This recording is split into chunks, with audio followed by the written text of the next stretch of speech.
My brother's daughter said she thinks she's special because she's childless and rich. My mom laughed until she cried. I didn't.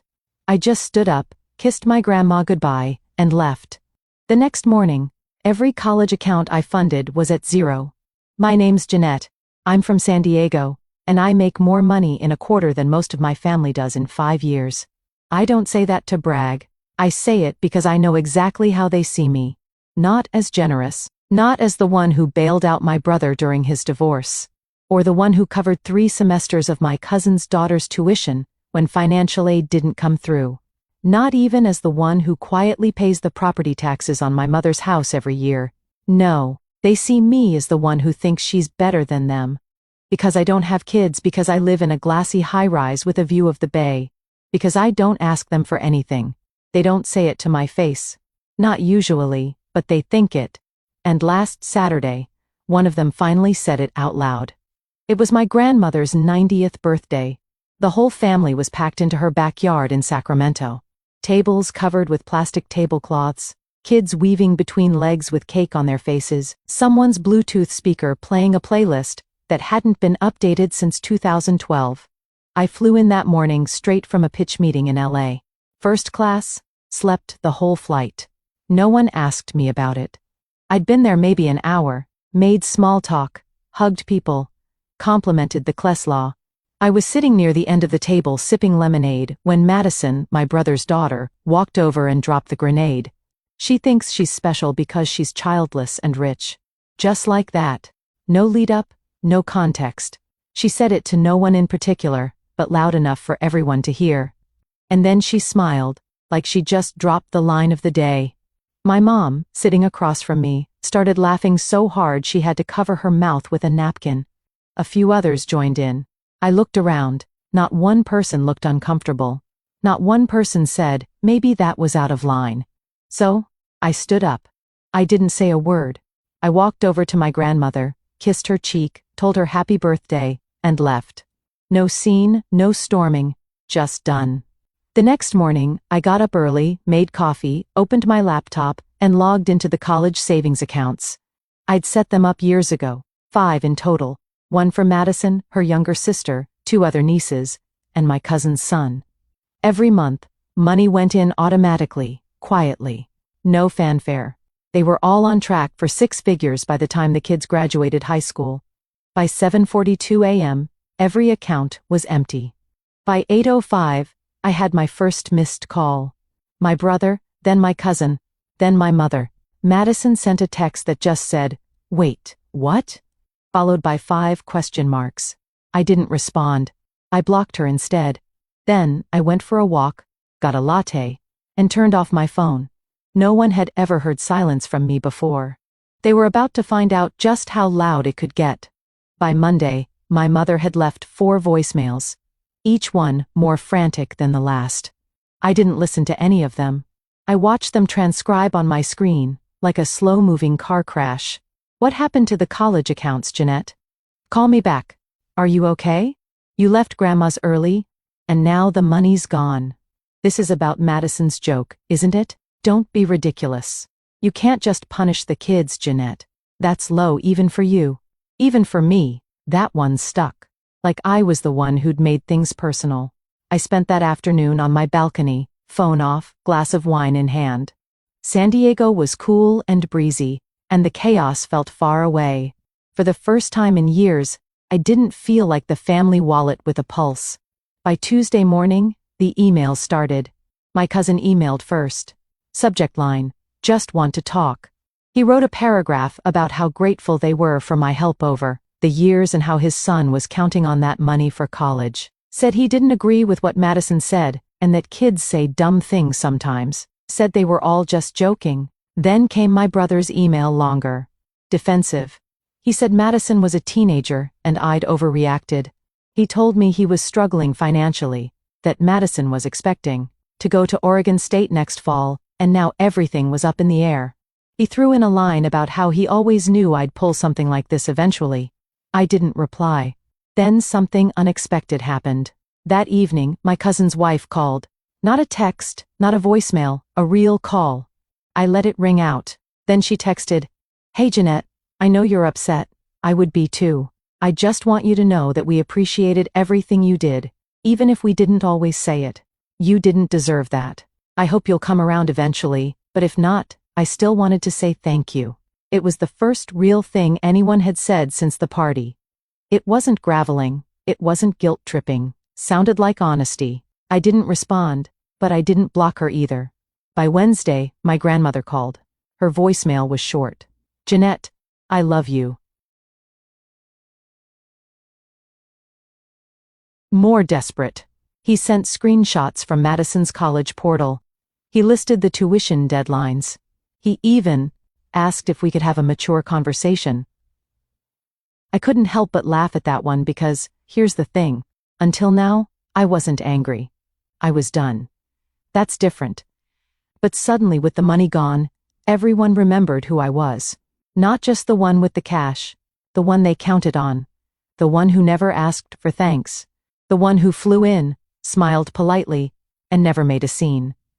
That version of me didn't exist anymore, and they were just starting to realize it. By Thursday, I started getting messages that weren't really apologies, just dressed up excuses pretending to be one. That's the family way. Never say sorry without patting it in blame. My mom finally texted, "Your brother's a mess. Madison's crying. You know how teenagers are. This is all just a misunderstanding." A misunderstanding. As if her laugh wasn't the loudest one. As if it was just some harmless comment, and I'd somehow misinterpreted being mocked in front of 3 generations.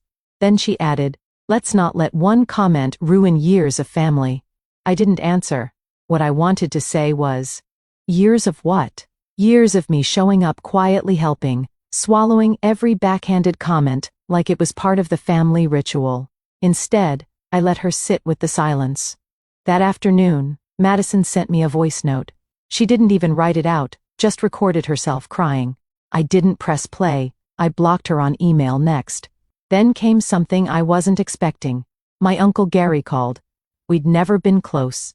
And he's the kind of guy who says grace at dinner with one hand while texting on his phone with the other. He left a voicemail too. Said he'd heard what happened and that he'd never been comfortable with how the family talked about me behind my back.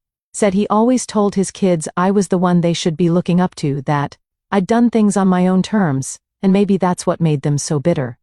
Then he said something that stuck. Sometimes people don't appreciate a bridge until they've burned it.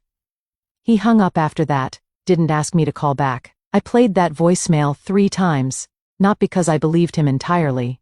Gary isn't exactly known for his moral backbone, but because it confirmed something I hadn't fully admitted to myself.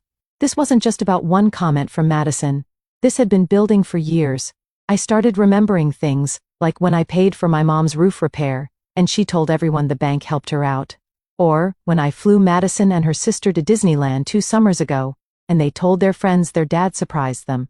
Or the time my cousin needed a lawyer and I covered the retainer and they said they figured it out somehow. I wasn't just excluded, I was invisible. But now, suddenly, stripped of their safety nets, I was the only one they could see. I thought maybe the quiet would be enough. I was wrong. By Friday, the panic turned into strategy. And they started trying a new approach, pretending to care. Friday night, I came home to flowers at my door. No note, no signature, just a slick, overpriced bouquet that screamed, guilty money. I didn't even bring it inside. Left it on the floor of the hallway and stepped over it. That night, around 10 p.m., I got a notification from Venmo. My brother sent me $50 with the caption for coffee. Sorry about last weekend. I stared at it for a while. It was so weird it made me laugh. $50 from the man whose daughter called me a walking ATM. A man I had personally bailed out of debt when he defaulted on his car loan 3 years ago. I declined it. 2 hours later, I got a DM on LinkedIn from someone named Rachel Haynes. I didn't recognize the name at first, but the message gave it away. "Hi Jeanette, I'm Madison's college counselor. I was hoping we could chat. She's deeply upset about everything that's happened, and mentioned that you're a key part of her college plans. Would love a moment of your time." I sat there rereading it, trying to process what I was actually looking at. They gave my name to her school counselor, and not just gave it. Madison told this woman I was responsible for her education, And now they were hoping I'd explain why I'd suddenly dropped off. I didn't respond, but I did click on Rachel's profile. Under education, I saw UC Davis. That made me smile for a second. I donated to their Women in STEM program 2 years ago. Quietly, of course. The next morning, it got stranger. I got an email from an old family friend, someone I hadn't talked to in years, asking if everything was okay. She said my mom had told her I was going through a lot emotionally and to keep me in her prayers. So, now I was being painted as unstable. And I realized they weren't just panicking. They were trying to spin the narrative before I could. They thought if they looked worried enough, said the right things to the right people, they could frame this as me having some kind of breakdown. That way, if the family support dried up, it wouldn't be about them. It'd be poor Jeanette, so sad, so lost, so emotional.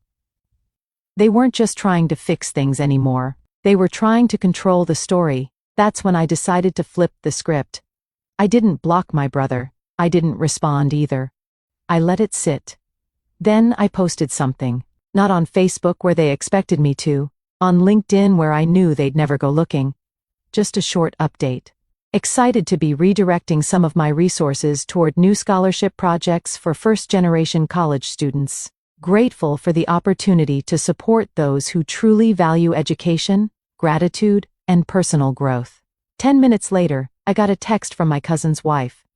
"Are you starting a scholarship fund?" I didn't answer. That afternoon, I donated $20,000 to a local program that helps single mothers go back to school. I sent them a message with the donation. "This is in honor of every woman who got told she wasn't enough without a husband or a child. Use it well." Now the silence wasn't mine anymore. It was theirs. The following week was quiet in the most satisfying way. No texts, no calls, just radio silence from a family that had finally run out of angles. Then, out of nowhere, my cousin Michelle showed up in San Diego. She didn't tell me she was coming, just sent a text that said, "In town. Can we talk?" I ignored it. She texted again an hour later. "I'm downstairs, not here to fight. Just want to see you." I looked out my window, and there she was, standing by the coffee shop across the street, holding her phone in both hands, like she wasn't sure what to do with them. I almost laughed. Michelle hadn't made time to visit me once in 5 years.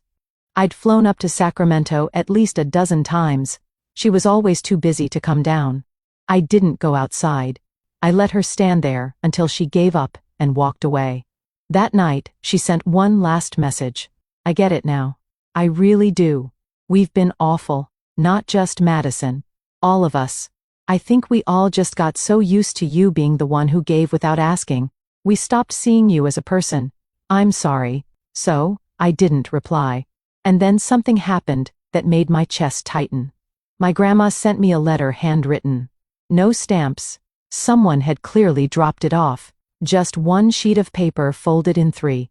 "Jeanette, your presence was missed this week. Your absence is louder than your silence. I don't know what they did.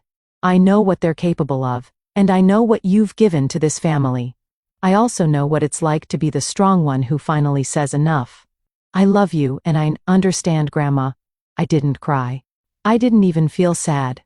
I just folded it back up and placed it in the drawer with the other things I've saved over the years that no one knows I've kept.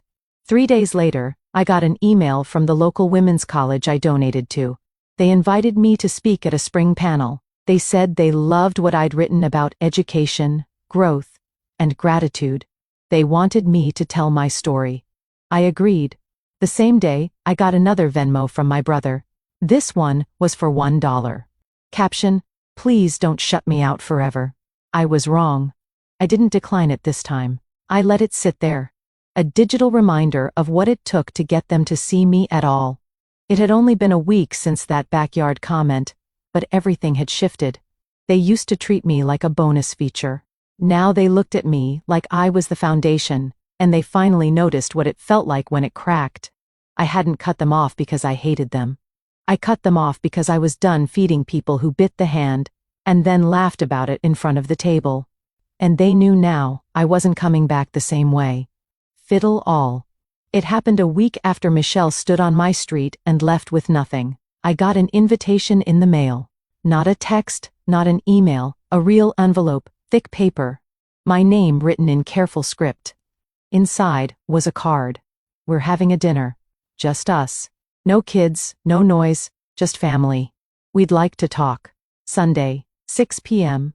Grandma's. No signatures, no guilt tripping, just the ask. I set it on my counter and left it there for 3 days. Didn't say yes.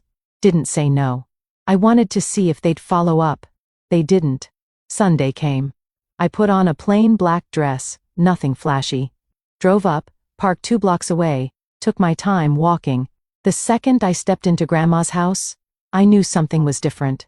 The usual chaos was gone. No casserole pans, no screaming kids, no blaring music. Just my mother, my brother, Michelle, and Grandma at the table. Plates were set. Water. Not wine. No one was smiling. I didn't sit right away, just stood there waiting. My brother was the first to speak. He said he was sorry, that he should have said something at the party, that he laughed because he thought it would blow over like everything else, that he was used to me being the one who swallowed things. My mother went next. She admitted she'd laughed because it was easier than confronting what Madison said she thought I'd always forgive her no matter what, that she never realized I might not. Michelle said she realized too late that the money wasn't the gift. I was. And then she said it. You were never trying to be special. You were just trying to be seen. I finally sat down. We talked for 2 hours. No drama, no tears, just raw honesty that had been missing for decades. Grandma didn't say much. But when everyone else was quiet, she looked at me and said, "They've changed, but so have you." And she was right. They didn't ask me to turn the accounts back on. No one begged for a second chance financially. They knew better. What they wanted wasn't money. It was me. But they didn't get the old version, the quiet giver, the background checkbook. That Jeanette was gone. They'd spent years thinking I had everything because I had money and freedom. But all I ever wanted was to be treated like more than a resource. That night, I left with nothing in my hands. No leftovers, no guilt, no secret pressure to fix anything. And for the first time in years, I didn't feel used. Hurt. And they finally understood what it cost to lose someone who never asked for much, except respect. The update. I didn't forgive them that night. I let them speak. I listened and I left. No dramatic hugs, no declarations of a fresh start. Just a calm, clean exit. That was new for all of us. By Monday, the group texts lit up again. Not the usual noise, no memes, no birthday reminders, just messages like, "Thanks for coming, Jeanette." Dinner meant a lot. "We're trying to do better." I didn't reply. The thing they still didn't quite understand was this. Apologizing didn't reset the balance. This wasn't a board game they could restart. Some damage doesn't reverse. It just becomes part of the structure. By Friday, my mother called, left a voicemail that surprised me. I talked to Madison. She's embarrassed. Says she doesn't even know why she said what she said. I told her she needs to write you a letter, not to fix anything, just because it's what decent people do. She paused. I know I didn't raise her to be cruel, but I also know I didn't raise her to understand what generosity looks like. That's on me. I saved that one too. A few days later, I got an email from Madison. It was short, not dramatic, not performative. I said something awful. I can't take it back. You were always there for us, and I never once said thank you. I don't expect you to forgive me, but I needed to say that. You deserved better. I didn't respond, but I didn't delete it either. Things didn't go back to how they were. They shifted quietly.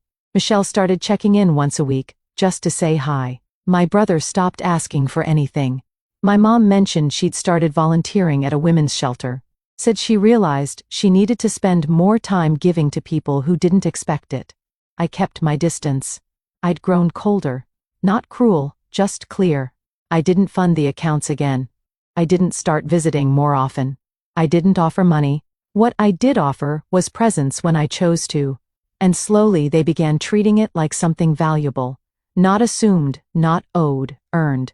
They'd learned that I didn't shut them out because I was angry.